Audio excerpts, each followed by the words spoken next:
میں اسفن لالا سے شادی نہیں کروں گی۔ آپ لوگ اس وجیہہ کی شادی کروا دیں ان سے۔ وردہ صحن میں سب عورتوں کے درمیان بیٹھی اونچی آواز میں بولی تھی، جس پر سب عورتوں نے اس آفت کی پرکالہ کو ہنستے ہوئے دیکھا تھا۔ وردہ بیٹھ جاؤ نیچے، یہ ہاتھ نچا نچا کر بات کرنے سے باز آ جاؤ، گلفام بیگم نے اپنی بیٹی وردہ کو ٹوکتے ہوئے کہا، جس پر وردہ نے معصوم سی شکل بنا کر اپنی ماں کو دیکھا۔ اماں، میں ہاتھ نچا نچا کر بات نہیں کری، میں بالکل ٹھیک کہہ رہی ہوں، مجھے اسفن لالا سے شادی نہیں کرنی۔ آپ اس وجیہہ کی شادی کروا دینا ان سے۔ مگر میں بالکل بھی ان سے شادی نہیں کروں گی۔ اگر ایک بار اور تم نے اپنے منہ سے اسے لالا کہا نا تو میری جوتی ہوگی اور تمہارا سر، سمجھی تم؟ وردہ کی بات سن کر گلفام بیگم نے اپنی جوتی ہاتھ میں پکڑتے ہوئے کہا، جس پر وردہ اپنے سر پر ہاتھ رکھتے ہوئے اپنی ماں سے دور ہو گئی۔ اللہ اللہ اماں، میرے سر پر جوتے مارنے کی بات نہ کیا کرو، نہیں تو میں جا کر بی جان کو بتا دوں گی کہ آپ ان کی لاڈلی پوتی کے سر پر جوتے مارنے کی بات کر رہی ہیں۔ میں جا رہی ہوں یہاں سے۔ وردہ اپنی ماں کو چڑھانے والے انداز میں کہہ کر فوراً وہاں سے بھاگی، جس پر کلثوم بیگم کی اڑتی ہوئی جوتی اس کا دور تک پیچھا کیا۔ وردہ کی اس حرکت سے ہال میں موجود عورتیں ایک بار پھر زور سے ہنس پڑیں۔ رات کھانے کے بعد سب لوگ بی جان کے کمرے میں موجود تھے۔ جب بی جان نے وردہ کو اپنے پاس بلاتے ہوئے محبت سے پوچھا، وردہ، میں نے سنا ہے کہ تم نے اسفن سے شادی کرنے سے انکار کر دیا ہے، اس کی کوئی خاص وجہ جان سکتی ہوں؟ اللہ اللہ بی جان، رحم کر لے مجھ پر، ابھی مجھے یہاں آئے 2 دن ہی ہوئے ہیں، میں اماں کے ساتھ حویلی آئی ہوں اور آپ لوگوں نے میرا رشتہ کر دیا، وہ بھی بغیر مجھ سے پوچھے۔ بی جان، مجھے کسی سے شادی نہیں کرنی، فی الحال مجھے اپنے بابا کے قاتل کا پتہ کرنا ہے۔ نہ میں حویلی میں رہنا چاہتی ہوں اور نہ ہی میں اس حویلی کے کسی فرد سے نکاح کرنا چاہتی ہوں، اس لیے پلیز بی جان، آپ مجھ پر زبردستی نہیں کر سکتی۔ وردہ کا لہجہ آخر میں ٹوٹا ہوا تھا۔ اس کی بات سن کر بی جان کے سینے میں بھی درد کی ایک ٹیس اٹھی۔ جوان مرد کا قتل انہوں نے بھی اپنی آنکھوں سے دیکھا تھا۔ وردہ اپنی بات کہہ کر وہاں سے جا چکی تھی اور اپنے پیچھے ایک گہری خاموشی چھوڑ گئی تھی۔ کمرے میں خاموشی کا راج تھا کہ اچانک اسفن کمرے میں داخل ہوا۔ السلام علیکم بی جان، معذرت کہ میں وقت پر نہ آ سکا، ایک ضروری کام میں پھنس گیا تھا۔ اسفن بی جان کے سامنے جھکتے ہوئے عقیدت سے بولا، جس پر بی جان سمیت کمرے میں موجود سب نے اس کے سلام کا جواب دیا۔ سب کے اترے ہوئے چہرے دیکھ کر اسفن نے فکرمندی سے پوچھا، کیا ہوا بی جان، سب خیریت تو ہے؟ اسفن بیٹا، میں وردہ کے لیے بہت پریشان ہوں، مجھے سمجھ نہیں آ رہا کہ اسے کیسے سمجھاؤں، یہ نکاح اس کے لیے کتنا اہم ہے، مگر وہ مان ہی نہیں رہی، وہ کہتی ہے کہ وہ اپنے باپ کے قاتلوں سے بدلہ لے گی۔ اسے کیسے سمجھائیں کہ اس کے باپ کے قاتل اس کے باپ کے بعد اب اس کے پیچھے ہیں اور صرف تم ہی ہو جو اسے ان سب سے بچا سکتے ہو۔ بی جان کی بات سن کر اسفن کے چہرے پر سختی آ گئی۔ وہ وردہ کی صبح والی بات بھی سن چکا تھا، اگر اسے کہیں جانا نہ ہوتا تو وہ ضرور اس سے اس بات کا حساب لیتا، مگر ایک ضروری کام کے باعث وہ وہاں سے چلا گیا تھا۔ اسے لگا تھا کہ وردہ بی جان کے سامنے انکار نہیں کر سکے گی، مگر یہاں تو معاملہ الٹا ہو گیا تھا۔ آپ فکر نہ کریں، میں بات کروں گا اس سے، آپ لوگ نکاح کی تیاریاں کریں، یہ نکاح جمعے کو ہی ہوگا، میں دیکھتا ہوں کہ وہ کیسے منع کرتی ہے۔ اسفن نے بی جان کے ہاتھوں کو ادب سے چوم کر اپنی آنکھوں سے لگایا اور پھر اٹھ کر کمرے سے باہر نکل گیا۔ وردہ کمرے میں آنے کے بعد اپنے بابا کی تصویر کو سینے سے لگائے رو رہی تھی، جب اچانک دروازے پر ہلکی سی دستک ہوئی اور اسفن کمرے میں داخل ہوا۔ اسے دیکھ کر وہ وردہ چونک گئی۔ آپ یہاں؟ کیوں، میں یہاں نہیں آ سکتا؟ اسفن نے اس کے آنسوں سے تر چہرے کو دیکھتے ہوئے پوچھا۔ وردہ نے نظریں جھکا لی۔ نہیں، ایسی بات نہیں ہے، وہ بس کس چیز کا سوگ منا رہی ہو؟ اسفن کے 2 ٹوک لہجے پر وردہ نے سر ٹفی میں ہلایا۔ کسی چیز کا نہیں۔ کسی چیز کا نہیں تو پھر یہ آنسو کس بات کے ہیں؟ اسفن جانتا تھا کہ وردہ بہت بہادر ہے، وہ چھوٹی چھوٹی باتوں پر نہیں روتی۔ اس کی آنکھوں میں آنسو دیکھ کر اسفن کے اندر کچھ ٹوٹ سا گیا تھا۔ بابا کی یاد آ رہی ہے اور گھر والے مجھ پر شادی مسلط کر رہے ہیں، میں کیسے کر سکتی ہوں شادی؟ میں اپنے بابا کا بدلہ لیے بغیر سکون سے نہیں بیٹھ سکتی۔ دیکھو وردہ، شادی تو ہو کر رہے گی، تمہاری مرضی سے نہ صحیح مگر ہوگی ضرور، اس لیے خود کو اس لیے تیار کر لو۔ اسفن کی بیوی بننا تمہارے نصیب میں لکھا جا چکا ہے اور نصیب سے کوئی نہیں بھاگ سکتا، تم چاہ کر بھی خود کو اسفن سے دور نہیں کر سکتی، یہ بات اپنے دماغ میں بٹھا لو۔ وہ ایک لمحہ رکا پھر بولا، اور ہاں، کل اماں حضور کے ساتھ جا کر اپنے لیے اچھا سا جوڑا خرید لینا، کیونکہ جمعے والے دن ہمارا نکاح ہے۔ وہ دروازے کی طرف بڑھا پھر پلٹ کر بولا، میں یہاں تمہاری رضامندی لینے نہیں آیا تھا، صرف تمہیں آگاہ کرنے آیا تھا، اور آئندہ مجھے تم روتی ہوئی نظر نہ آنا۔ یہ کہہ کر اسفن کمرے سے باہر نکل گیا، جبکہ وردہ حیرت سے اسے جاتا ہوا دیکھتی رہ گئی۔ صبح سب لوگ کھانے کے بعد فارغ ہوئے ہی تھے کہ اسفن تیار ہوتا ہوا آیا۔ اماں حضور، میں ذرا کھیتیوں کی طرف جا رہا ہوں، آپ اماں چچی جان اور وردہ کو لے کر ڈرائیور کے ساتھ بازار چلی جائے گا، میں وہاں وقت پر پہنچ جاؤں گا۔ اسفن اپنی والدہ سے کہہ کر وہاں سے چلا گیا۔ دوسری جانب وردہ اپنے کمرے میں بیٹھی کھڑکی سے باہر دیکھ رہی تھی۔ اس کی آنکھوں میں ضد اور درد دونوں صاف نظر آ رہے تھے۔ وردہ، تیار ہو جاؤ، ہمیں بازار جانا ہے۔ گلفام بیگم کی آواز پر وردہ نے آنکھیں بند کر لی۔ میں کہیں نہیں جا رہی اماں، اس نے سرد لہجے میں جواب دیا۔ ڈرامے مت کرو، جمعے کو تمہارا نکاح ہے، گلفام بیگم نے سختی سے کہا۔ اماں، آخر آپ لوگوں کو ہو کیا گیا ہے؟ کیوں مجھ پر زبردستی کر رہے ہیں؟ میں کہہ تو رہی ہوں کہ مجھے یہ نکاح نہیں کرنا، پھر کیوں ہر کوئی اسے مجھ پر مسلط کیا جا رہا ہے؟ خدا کے لیے اماں، مجھ پر یہ ظلم مت کریں، وردہ ٹوٹے ہوئے لہجے میں بولی، جس پر گلفام بیگم اس کے قریب آئی اور اس کا چہرہ اپنے ہاتھوں میں تھام لیا۔ میری بچی، تم پر کوئی زبردستی نہیں کرا، بس یہ سمجھ لو کہ یہ سب تمہاری حفاظت کے لیے ہو رہا ہے۔ کیسی حفاظت اماں؟ کس چیز کی حفاظت؟ ابا کے مرنے کے بعد آپ نے مجھے حویلی والوں سے دور رکھا، کہا کہ میری حفاظت کے لیے ہے۔ میں نانا کے گھر میں رہی، وہیں پڑھی، اور اب جب میں یہاں رہنے ہی نہیں چاہتی تو آپ لوگ زبردستی مجھے یہی رکھ رہے ہیں اور کہہ رہے ہیں کہ یہ سب میری حفاظت کے لیے ہو رہا ہے۔ آخر ایسا کیا ہے جو آپ سب مجھ سے چھپا رہے ہیں؟ وردہ نے اپنی ماں کو افسردہ لہجے میں دیکھا، جس پر گلفام بیگم خاموش ہو گئی۔ آخر کار زبردستی وردہ کو تیار کروا کر بازار لے جایا گیا۔ بازار کی روشنیوں اور رونق کے باوجود وردہ کا دل بجھا ہوا تھا۔ لوگوں کا شور بھی اس کے دل کے درد کو ایک لمحے کے لیے بھی کم نہ کر سکا۔ وہ کپڑوں کو بس سرسری نظر سے دیکھ رہی تھی۔ یہ والا دیکھو کتنا خوبصورت ہے، گلفام بیگم نے ایک جوڑا نکالا، مگر وردہ نے کوئی رد عمل نہ دیا۔ یہ اس پر زیادہ اچھا لگے گا۔ اچانک پیچھے سے آنے والی گہری آواز پر وردہ چونک کر پلٹی۔ وہ چند قدم کے فاصلے پر کھڑا اسے ہی دیکھ رہا تھا۔ اسفر لالا، آپ یہاں کیا کر رہے ہیں؟ وردہ نے ناگواری سے پوچھا۔ میں یہاں اپنے ہونے والی بیوی کے لیے جوڑا پسند کرنے آیا ہوں، کیونکہ میں جانتا ہوں کہ میری نخرے والی بیوی خود سے کچھ پسند نہیں کرے گی۔ وہ ذرا سا جھکا، پھر ہلکے مگر واضح لہجے میں بولا، اور ہاں، مجھے لالا کہنا بند کرو، ہمارا نکاح ہونے والا ہے۔ وردہ نے تنزیہ مسکراہٹ دی۔ ہونے والی میں نے ابھی تک ہاں نہیں کی، اور یہ بات آپ اچھی طرح جانتے ہیں۔ اسفن اس کے قریب آیا، اتنا قریب کہ وردہ ایک لمحے کے لیے ساکت رہ گئی۔ تمہاری ہاں یا نا سے کچھ بھی بدلنے والا نہیں وردہ، تم میری قسمت میں لکھی جا چکی ہو، یہ بات اپنے دماغ میں بٹھا لو۔ یہ کہہ کر اسفن نے ایک جوڑا اٹھایا اور اس کے سامنے کرتے ہوئے کہا، یہ پہنو گی تم؟ وردہ نے اس کی آنکھوں میں دیکھا۔ پہلی بار اس کی آواز میں سختی کے ساتھ کچھ اور بھی تھا، جیسے فکر۔ مجھے پسند نہیں ہے، وردہ نے آہستہ سے کہا۔ اسفن نے بغیر کچھ کہے دوسرا جوڑا اٹھایا۔ تو پھر یہ؟ وردہ چند لمحے خاموش رہی، پھر بہت آہستہ بولی، یہ ٹھیک ہے۔ اسفن کے ہونٹوں پر ہلکی سی مسکراہٹ آئی، جیسے وہ چھپانے کی کوشش کر گیا۔ حویلی آج روشنیوں سے جگمگا رہی تھی، ہر طرف مہمانوں کی چہل پہل، دعاؤں کی آوازیں اور خوشیوں کی ہلکی سی گونج تھی، مگر اس سب کے درمیان وردہ کا دل عجیب سا بھجل تھا۔ وہ اپنے کمرے میں دلہن بنی بیٹھی تھی، سفید جوڑا جس پر سنہری کام ہوا ہوا تھا، جھکی پلکیں، کانپتے ہاتھ اور دل میں ایک طوفان۔ اس کے سامنے اس کے بابا کی تصویر رکھی تھی۔ اس نے تصویر اٹھا کر اپنے سینے سے لگا لی اور آنکھیں بند کر لی۔ اس کی آنکھوں سے ایک آنسو ٹپک کر اس کے ہاتھ پر گرا۔ اچانک وہ کئی لمحے پیچھے چلی گئی۔ اسے آج بھی یاد تھا، جب بھی اسے کچھ چاہیے ہوتا وہ اپنے بابا سے ضد کر کے لے لیتی تھی۔ وہ اپنے بابا کے ساتھ بہت خوش تھی، مگر پھر جیسے ان کی خوشیوں کو کسی کی نظر لگ گئی۔ ایک رات جب وہ لوگ ہوٹل سے واپس گھر آ رہے تھے تو کچھ نامعلوم لوگوں نے وردہ کے بابا پر حملہ کر دیا۔ وہ وردہ کو ان سے چھین کر لے جانا چاہتے تھے، مگر اس کے بابا اپنی آخری سانس تک ان سے لڑتے رہے۔ وہ اپنی بیٹی کو دشمنوں کے حوالے نہیں کرنا چاہتے تھے، مگر اس جدوجہد میں وہ اپنی زندگی کی بازی ہار گئے۔ وردہ چیختی رہی، چلاتی رہی، اپنے بابا کو بلاتی رہی، مگر اس کی آنکھوں کے سامنے اس کے بابا کا جنازہ اٹھا لیا گیا۔ اچانک دروازہ کھلنے کی آواز پر وردہ حال میں واپس آئی۔ سامنے بی جان کو آتے دیکھ کر وہ سنبھل گئی۔ بی جان نے اسے دیکھا، پھر خاموشی سے اس کے پاس آ کر بیٹھ گئی۔ بیٹا، کچھ رشتے ہم نہیں چنتے بلکہ وہ ہمیں چن لیتے ہیں۔ وردہ نے نم آنکھوں سے انہیں دیکھا، مگر کچھ نہ بولی۔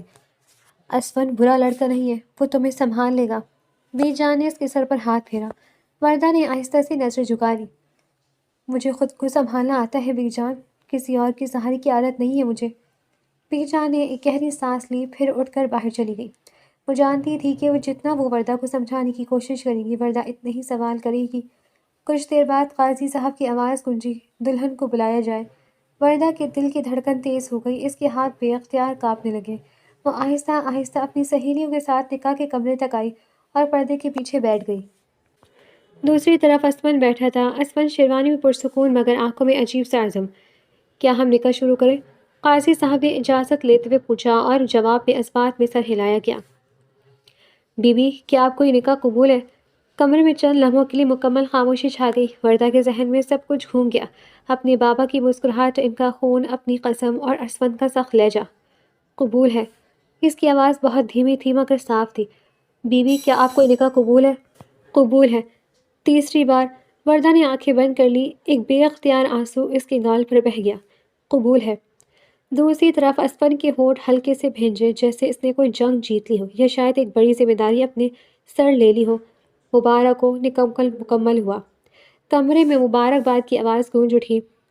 وردہ نے آہستہ سے نظریں اٹھائیں، پردے کے اس پار اسفن کی ایک جھلک نظر آئی۔ ان دونوں کی نظریں ایک لمحے کے لیے ملی، وہ لمحہ عجیب تھا، نامکمل نفرت، نامکمل قبولیت۔ تھوڑی دیر بعد وردہ کو اس کے کمرے میں لا کر بٹھا دیا گیا۔ یہ طے پایا تھا کہ نکاح پہلے ہوگا، جبکہ رخصتی اسفن کے کام ختم ہونے کے بعد کی جائے گی۔ کوئی نہیں جانتا تھا کہ اسفن وردہ سے ملنے کے لیے کمرے کی طرف بڑھ ہی رہا تھا کہ اس کے فون پر کال آئی۔ اس نے اسکرین پر نظر ڈالی، نام دیکھ کر وہ ایک طرف ہٹ گیا اور کال کان سے لگا لی۔ ہاں بولو۔ ٹھیک ہے، میں تھوڑی دیر میں واپس آ رہا ہوں۔ اسفن نے مختصر بات کر کے کال ختم کی، پھر سب کی طرف دیکھتے ہوئے بی جان کو مخاطب کیا۔ بی جان، مجھے ایک بہت ضروری کام ہے، مجھے کچھ دنوں کے لیے باہر جانا ہوگا۔ آپ لوگ فکر نہ کریں، میں جلد واپس آ جاؤں گا۔ تب تک وردہ کو بھی کچھ وقت مل جائے گا اس رشتے کو سمجھنے کا۔ فی الحال میرے پاس اتنا وقت نہیں ہے کہ میں اسے جا کر مل سکوں۔ اجازت دیجیے اور دعا کیجیے گا کہ جس مقصد کے لیے جا رہا ہوں وہ پورا ہو جائے۔ اسفن نے آگے بڑھ کر بی جان کے ہاتھ ادب سے چومے اور انہیں اپنی آنکھوں سے لگایا، پھر وہاں سے چلا گیا۔ دوسری طرف وردہ کافی دیر تک اسفن کا انتظار کرتی رہی۔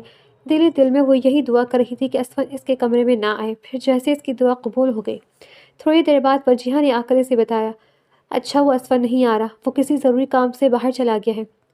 یہ سن کر وردہ کے دل میں ایک عجیب سی ہلکی سی خوشی دوڑ گئی، اس کے لبوں پر بے اختیار مسکراہٹ آ گئی۔ وہ بغیر لمحہ ضائع کیے فوراً بستر سے اٹھی اور تیز قدموں سے دوپٹہ سنبھالتی ہوئی باتھ روم کی طرف بڑھی اور خود کو اندر بند کر لیا۔ رات کا اندھیرا گہرا ہو چکا تھا، سڑک سنسان تھی، صرف گاڑی کے ہیڈ لائٹس اور اندھیرے کو چیرتی آگے بڑھ رہی تھی۔ اسفن کی گاڑی تیزی سے شہر سے دور ویران راستے کی طرف جا رہی تھی۔ اس کا چہرہ سنجیدہ تھا، آنکھوں میں وہی ٹھنڈا عزم۔ چند منٹ بعد گاڑی ایک پرانی خستہ حال گودام کے سامنے جا کر رکی۔ وہ آہستہ سے گاڑی سے اترا، کوٹ سیدھا کیا اور گرد و نواح پر ایک نظر ڈالی۔ سب کلیئر ہے سر۔ اچانک سائے میں سے ایک آدمی نکل کر بولا۔ اسفن نے ہلکا سا سر ہلایا اور اندر کی طرف بڑھ گیا۔ گودام کے اندر اندھیرا تھا، صرف ایک بلب ہلکی روشنی دے رہا تھا۔ کمرے کے بیچ میں ایک آدمی کرسی سے بندھا ہوا تھا، چہرے پر خوف واضح تھا۔ اسفن آہستہ آہستہ اس کے سامنے جا کر رکا۔ تو آخر تم مل ہی گئے۔ اس کی آواز نرم تھی مگر اس میں چھپی درد سن کر سامنے والا کانپ گیا۔ مجھے کچھ نہیں پتا، میں نے کچھ نہیں کیا، وہ آدمی ہکلاتے ہوئے بولا۔ اسفن نے جھک کر اس کا کالر پکڑا اور اسے اپنی طرف کھینچا۔ جھوٹ بولنے سے پہلے سوچ لیا کرو، کیونکہ میرے پاس وقت بہت کم ہوتا ہے۔ اس نے جیب سے ایک تصویر نکالی اور اس کے سامنے لہرا دی۔ وردہ کے بابا کی تصویر، پہچانتے ہو اسے؟ وہ آدمی ایک لمحے کو خاموش ہوا، پھر نظریں چرانے لگا۔ بس یہی لمحہ کافی تھا۔ اسفن کی آنکھوں میں چمک آئی، خطرناک سی۔ میں نے کہا تھا نا، تم لوگ بچ نہیں سکو گے۔ اس نے ایک زوردار گھوسا اس کے چہرے پر مارا۔ کمرے میں صرف اس کی چیخیں گونجی۔ بول، کس کے حکم پر کیا تھا یہ سب؟ میں نہیں بتا سکتا، وہ لوگ مجھے مار دیں گے۔ اسفن ہلکا سا ہنسا مگر وہ ہنسی بالکل بے رحم تھی۔ مرنے سے اتنا ڈر لگتا ہے؟ وہ اس کے قریب اور جھکا۔ تو پھر غلط لوگوں سے دشمنی کیوں لی تھی؟ چند لمحے خاموش رہی، پھر آدمی کی آواز ٹوٹ گئی۔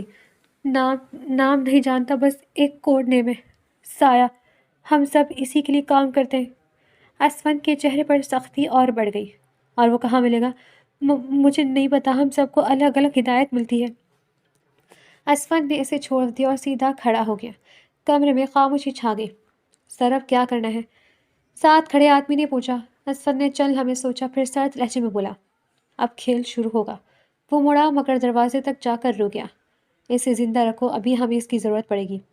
وہ باہر نکل گیا۔ ٹھنڈی ہوا اس کے چہرے سے ٹکرائی مگر اس کے ذہن میں صرف ایک ہی بات گونج رہی تھی، سایہ۔ اس نے مٹھی بھیجی، میں تمہیں ڈھونڈ لوں گا، چاہے تم کہیں بھی چھپے ہو۔ اسفن کو حویلی سے گئے 2 دن ہو چکے تھے۔ وردہ نے ان 2 دنوں میں خود کو کسی حد تک آزاد محسوس کیا تھا۔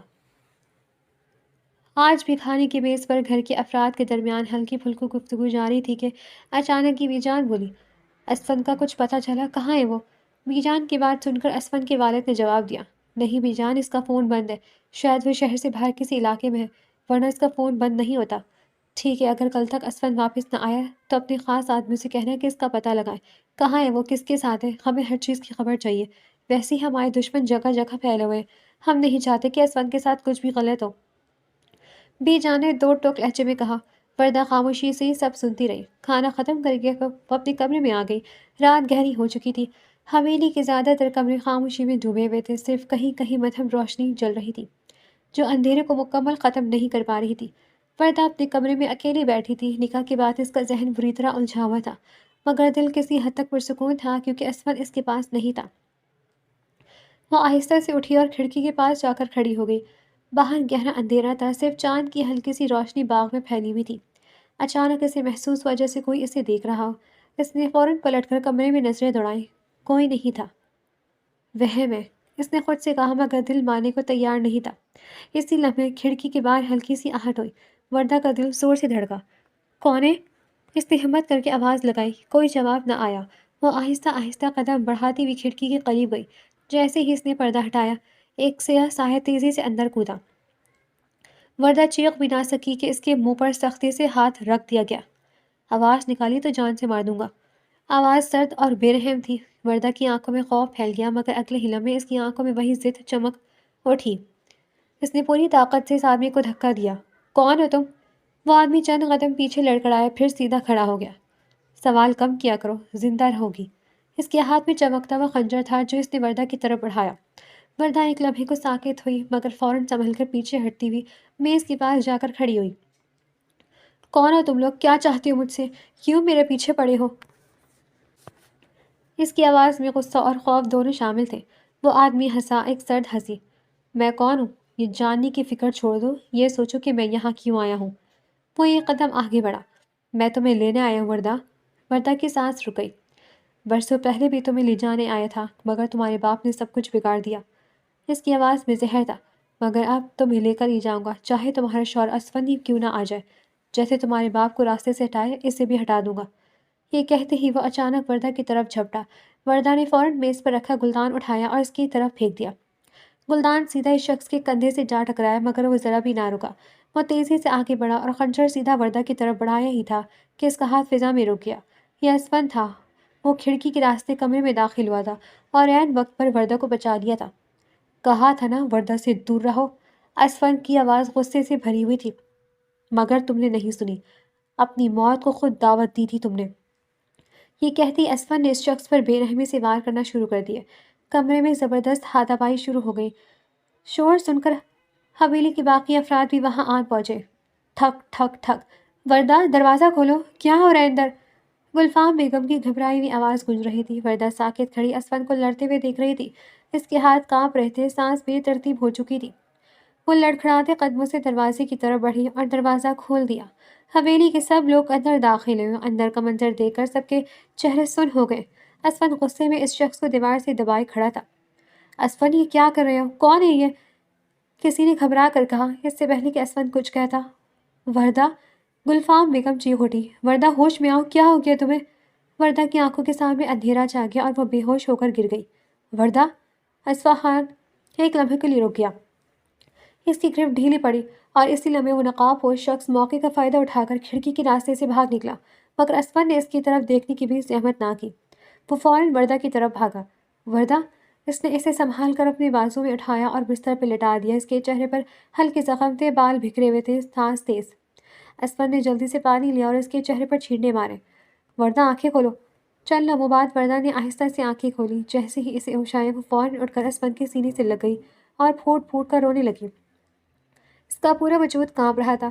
اسفن ایک لمحے کو ساکت رہ گیا، پھر اس نے آہستہ سے اس کے سر پر ہاتھ رکھا۔ کمرے میں مکمل خاموشی چھا گئی۔ بی جان نے سنجیدہ نظروں سے اسفن کو دیکھا۔ کون تھا وہ شخص؟ ان کی آواز بھاری تھی۔ اور کیوں وردہ پر حملہ کرنے آیا تھا؟ کمرے میں گہری خاموشی چھائی ہوئی تھی۔ وردہ اب بھی اسفن کے قریب بیٹھی تھی، مگر اس کے ہاتھ اب بھی ہلکے ہلکے کانپ رہے تھے۔ اس کی آنکھیں سرخ ہو چکی تھیں، مگر اب ان میں صرف خوف نہیں تھا، سوال تھے۔ بی جان کی نظریں مسلسل اسفند پر جمی ہوئی تھی۔ کون تھا وہ شخص؟ انہوں نے ایک بار پھر پوچھا، اس بار لہجہ اور بھی سنجیدہ تھا۔ اور کیوں وردہ پر حملہ کرنے آیا تھا؟ اسفند چند لمحے خاموش رہا۔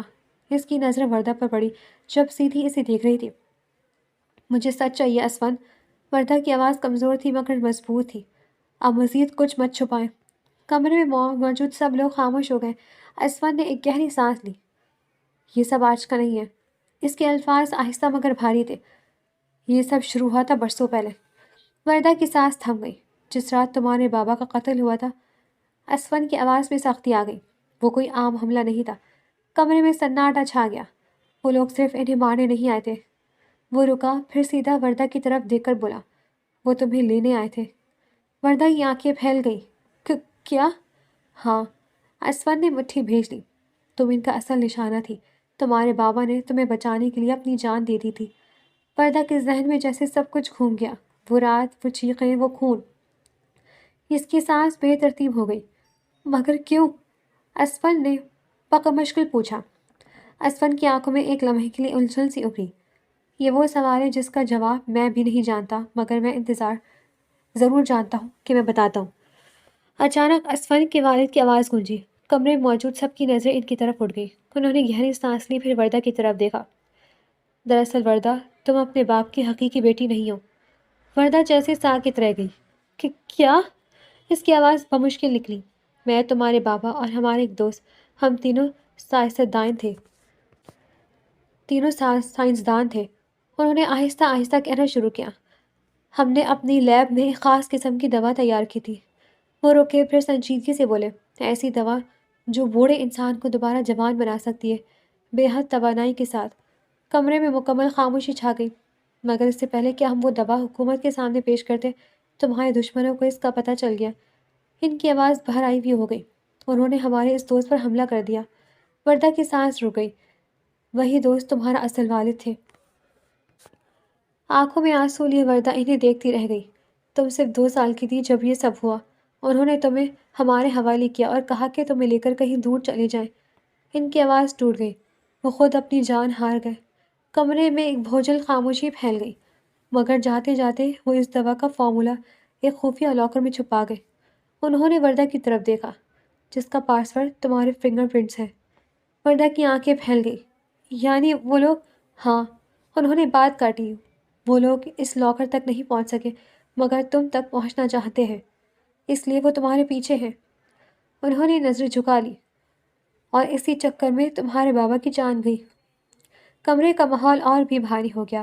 وردہ نے آنکھوں میں آنسو لیے پوچھا، اس چیز کے لیے آپ لوگ اپنی جانیں دے رہے ہیں؟ اسفند کے والد نے فوراً سر اٹھایا۔ یہ کوئی معمولی چیز نہیں ہے وردہ۔ ان کی آواز میں شدت آ گئی۔ یہ بہت قیمتی ہے۔ تمہارے والد کی برسوں کی محنت ہے اس میں۔ وہ ایک لمحہ رکے، پھر آہستہ سے بولے، اور اگر یہ فارمولہ غلط ہاتھوں میں چلا گیا تو وہ اس میں تبدیلی کر کے کچھ بہت خطرناک بنا سکتے ہیں۔ اگر دنیا میں ہر انسان ہمیشہ جوان رہنے لگے تو قدرت کا نظام بگڑ جائے گا۔ وردہ خاموش کھڑی سن رہی تھی۔ یہ دوا بنانے کے بعد ہمیں احساس ہوا کہ ہمیں یہ چیز بنانی ہی نہیں چاہیے تھی۔ انہوں نے تھکے ہوئے لہجے میں کہا، ہم اسے ختم کرنا چاہتے ہیں۔ حکومت سے بات کرنے والے تھے اور ایک نیا محفوظ فارمولہ بنانے پر کام شروع کر دیا تھا۔ انہوں نے آنکھیں بند کر لی، مگر بہت دیر ہو چکی تھی۔ خاموشی۔ کمرے میں ہر سانس بھاری محسوس ہو رہی تھی۔ وردہ نے دھیرے سے پوچھا، کیا آپ جانتے ہیں وہ دشمن کون ہے؟ چند لمحے خاموشی رہی، پھر اسفند کے والد نے آہستہ سے سر اٹھایا۔ ہاں، میں جانتا ہوں۔ سب کی نظریں ان پر جم گئی۔ انہوں نے دھیرے مگر واضح انداز میں کہا، وہ کوئی اور نہیں۔ ایک لمحے کا رکا، تمہارے والد کا اپنا بھائی ہے۔ کمرے میں جیسے وقت رک گیا۔ یعنی تمہارے چچا؟ یہ سنتے ہی پورے کمرے میں گہری خاموشی چھا گئی۔ رات کا وقت تھا۔ ویران گودام کے اندر ہلکی ہلکی روشنی جھلملا رہی تھی۔ ہوا میں نمی اور خطرے کی بو پھیلی ہوئی تھی۔ اسفند آہستہ آہستہ اندر داخل ہوا۔ اس کی نظریں ہر کونے کو پھرک رہی تھی۔ آخر آ ہی گئے تم، ایک بھاری آواز گونجی۔ اسفند کی نظر سامنے پڑی۔ اندھیرے سے ایک شخص باہر آیا۔ چچا؟ چہرے پر عجیب سی مسکراہٹ، آنکھوں میں پاگل پن۔ مجھے پتا تھا تم آؤ گے اسفند۔ آخر وردہ تمہاری کمزوری جو ٹھہری۔